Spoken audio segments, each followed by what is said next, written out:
பரபரப்பு சினிமாவை போன்றது பி ராஜகோபாலின் கதை. யார் இந்த ராஜகோபாலன்?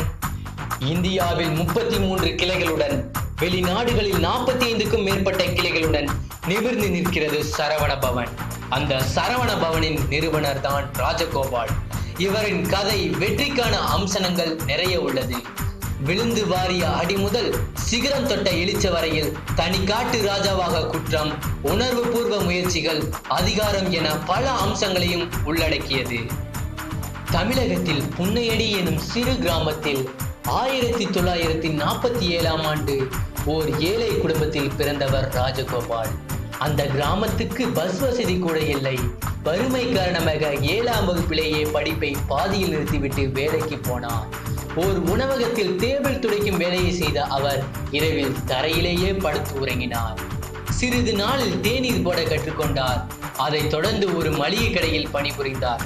தன் தந்தை மற்றும் மைத்துனரின் உதவியுடன் சொந்தமாக ஒரு மளிகை கடையை ஆரம்பித்தார்.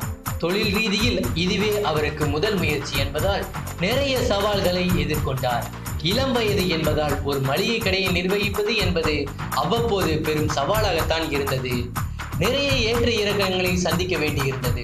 ஒரு வழியாக தனது நம்பிக்கையால் சவால்களை எதிர்கொண்டு வெற்றி கொடி நாட்டத் தொடங்கினார். தன் மளிகை கடையில் 1979இல் விற்பனையாளருடன் நடந்த மேற்கண்ட உரையாடலின் மூலம் உதித்த யோசனையில் செயல்படுத்தின் விளைவாக 1981இல் உதயமானது சரவண பவன். சுவையை காட்டிலும் பசி தீர்ப்பதே அத்தியாவசியம் என்று போக்கு நிலவிய காலகட்டம் அது. தேவை அதிகம் என்பதால் தொழிலில் பேரெழுச்சி ஏற்பட்டது.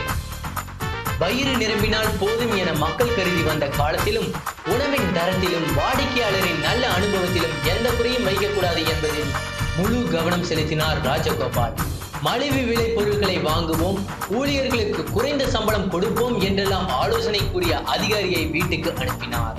தரமானது சுவையானதுமான உணவை வழங்கியதால் ஆரம்ப காலத்தில் நஷ்டத்தையே சந்திக்க நேர்ந்தது. ஒவ்வொரு மாதமும் ரூ.10,000 அளவில் இழப்பு ஏற்பட்டது. ஆனால் உணவகம் மீதான மதிப்பும் கூட கூட அந்த இழப்புகள் எல்லாம் லாபங்களாக மாறத் தொடங்கின. நல்ல தரமான உணவுகளை வழங்குவது மட்டுமின்றி ஊழியர்களின் பணிச்சூழலை மேம்பட்டதாக வைத்திருப்பதே சரவண பவனின் வெற்றிக்கு முக்கிய காரணம். சாப்பாடு தட்டின் மீது வாழை இலை வைக்கும் முறையை ராஜகோபால் பின்பற்றுவதற்கு காரணம் வாடிக்கையாளர்களுக்கு மட்டுமின்றி அந்த தட்டை கழுவும் ஊழியர்களுக்கும் வேலை எளிவாக இருக்கும் என்பதற்காகவே.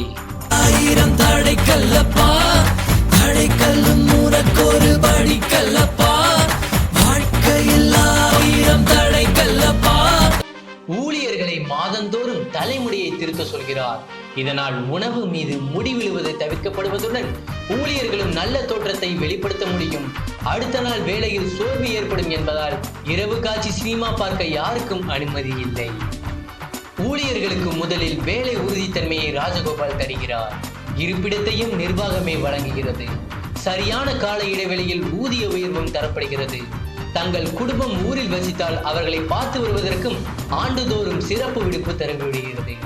ஒவ்வொரு ஊழியரின் முதல் 2 குழந்தைகளுக்கான கல்விக்கும் ராஜகோபால் துணை நிற்கிறார். ஓர் ஊழியர் உடம்பு சரியவில்லை என்றால் அவரை பார்த்து கொள்ள நிர்வாகத்தில் 2 பேரை நியமிக்கிறார். ஒரு ஊழியரின் குடும்பத்தை நல்லபடி பார்த்து கொள்ள வழிவகுத்து விட்டாலே அந்த ஊழியர் மூலம் உற்பத்தி சிறப்பாக இருக்கும் என்பதே அவரது நம்பிக்கை. சாந்தாராம் கொலை வழக்கில் 2009இல் ராஜகோபாலுக்கு ஆயுள் தண்டனை விதிக்கப்பட்டது. தனது உதவி மேலாளரின் மகள் ஜீவஜோதியின் நெருங்கிய நண்பர் தான் சாந்தாராம். ஜீவஜோதியை மணக்க விரும்பினார் ராஜகோபால். ஆனால் சாந்தாராம் மீது ஆர்வம் கொண்டிருந்தார் ஜீவஜோதி. பல எச்சரிக்கைகளுக்கு பிறகும் அவர்கள் சந்தித்துக் கொள்வதை நிறுத்தாத நிலையில் சாந்தாராம் கடத்தப்பட்டு சில நாட்களுக்கு பிறகு மேற்கு தொடர்ச்சி மலையில் அவரது உடல் கண்டெடுக்கப்பட்டது. பின்னர் ராஜகோபால் ஜாமீனில் விடுவிக்கப்பட்டார்.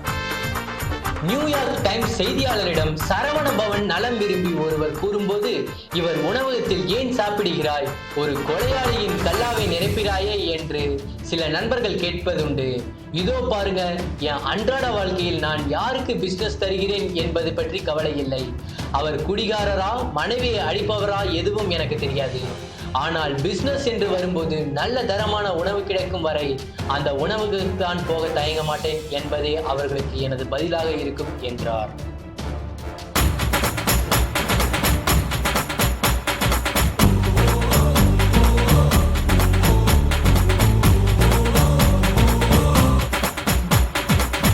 இவ்வாறு வளர்ச்சியடைந்த ராஜகோபாலின் வாழ்க்கையைப் போல உங்களது வாழ்க்கையிலும் ஒவ்வொரு நாளும் வெற்றி காண வண்ணம் மீடியாவின் வாழ்த்துக்களோடு உங்களிடம் விடைபெறுகிறேன். ஆர்ஜே அருண்.